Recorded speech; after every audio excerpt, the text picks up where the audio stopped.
मुलांनो, आज आपण इयत्ता 8वीमध्ये मागील तासाला मराठी विषयाच्या माध्यमातून जी कविता झाडे लावा हिचा अभ्यास केला होता. या कवितेची माहिती घेतली होती. त्या कवितेचे आज आपण शब्दार्थ पाहू. केविलवाणे म्हणजे दिन, लेणे म्हणजे अलंकार, कास म्हणजे आधार, गरजू म्हणजे पुकारू, आवाज देऊ, छाया म्हणजे सावली, वावडे म्हणजे विरोध, घात म्हणजे नाश. मुलांना, आपण झाडे लावा या कवितेमध्ये आपण जन्माला लावून एक तरी झाड लावलं पाहिजे. त्याचं जीवन संगोपन केलं पाहिजे, कारण प्रदूषण कमी होते. त्यामुळे आपण सर्वांना निरोप दिला पाहिजे, सामाजिक कार्य केलं पाहिजे, हिरवी झाडे लावली पाहिजेत, वनशेतीची कास धरली पाहिजे. कारण भविष्यामध्ये जर आपल्याला प्रदूषण रोखायचं असेल, आपलं जीवन सुधारायचं असेल, पृथ्वीवरील वातावरण आपल्याला ऑक्सिजन हवा असेल, तर आपण झाडांची लागवड केली पाहिजे, त्याला पाणी दिलं पाहिजे, त्याचं संगोपन केलं पाहिजे. हाच संदेश आपल्याला झाडे लावा या कवितेतून मिळालेला आहे.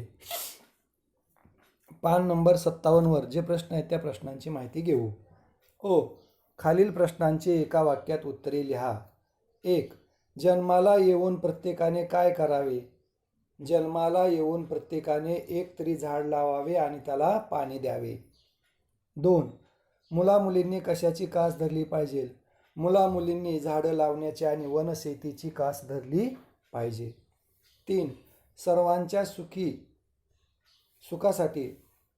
सर्वांच्या मुखी सतत कोणते गाणे असावे? सर्वांच्या मुखी सतत वृक्ष आमचे सखे सोयरे हे गाणे असावे. वृक्षवल्ली आम्हा सोयरे म्हणजे वृक्ष आमचे सखे सोयरे हे गाणे असले पाहिजे. वृक्ष आपणास काय देतात? वृक्ष आपणास मदत करतात, फळ, फूल, सावली देतात, आपल्याला मदत करतात. खालील प्रश्नांची थोडक्यात उत्तरे लिहा. 1. या कवितेतून कवीने कोणता संदेश दिला आहे? या कवितेतून कवीने संदेश दिला आहे की जन्माला आल्यानंतर प्रत्येकाने एक तरी झाड लावले पाहिजे, त्याचे संगोपन केलं पाहिजे, त्याला जीवन दिलं पाहिजे, त्याला वाढवलं पाहिजे, म्हणजे आपले जीवन सुखकारक होईल. म्हणून झाडे लावा, झाडे जगवा संदेश दिला आहे. वनशेती करा असा संदेश त्यांनी दिलेला आहे. कारण का आपले भविष्य आपल्याच हाती आहे. प्रदूषण रोखायचे असेल तर झाडे लावली पाहिजेत हा संदेश दिला आहे. भविष्य तुमचे तुमच्या हाती या ओळीचा अर्थ स्पष्ट करा. भविष्य तुमचे तुमच्या हाती या ओळीचा असा अर्थ आहे की वृक्ष लागवड जर आपण नाही केले तर सगळीकडे प्रदूषण होईल. कारण झाडे वातावरणामधील जो प्रदूषण रूपी कार्बन डायऑक्साईड असतात तो शोषून घेतात आणि आपल्याला जीवन म्हणजे प्राणवायू ऑक्सिजन देतात.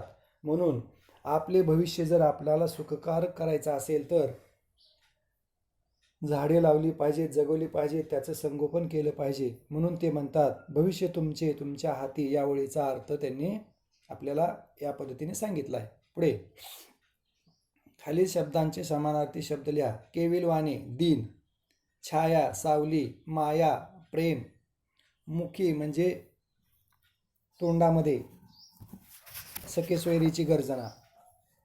पुढे खालील शब्दांचे विरुद्धार्थी शब्द लिहा. द्यावे घ्यावे, इकडे तिकडे, एक अनेक, फायदा तोटा, जीवन मृत्यू, भविष्य वर्तमान किंवा भूतकाळ. खालील शब्दांचे लिंग ओळखून लिहा. डोंगर पुल्लिंग, झाड नपुंसकलिंग, दरी स्त्रीलिंग, निसर्ग पुल्लिंग, जन्म नपुंसकलिंग, पाणी नपुंसकलिंग.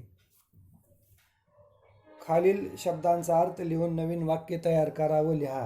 हिरवे लेणे म्हणजे हिरवेगार वस्त्र परिधान करणे.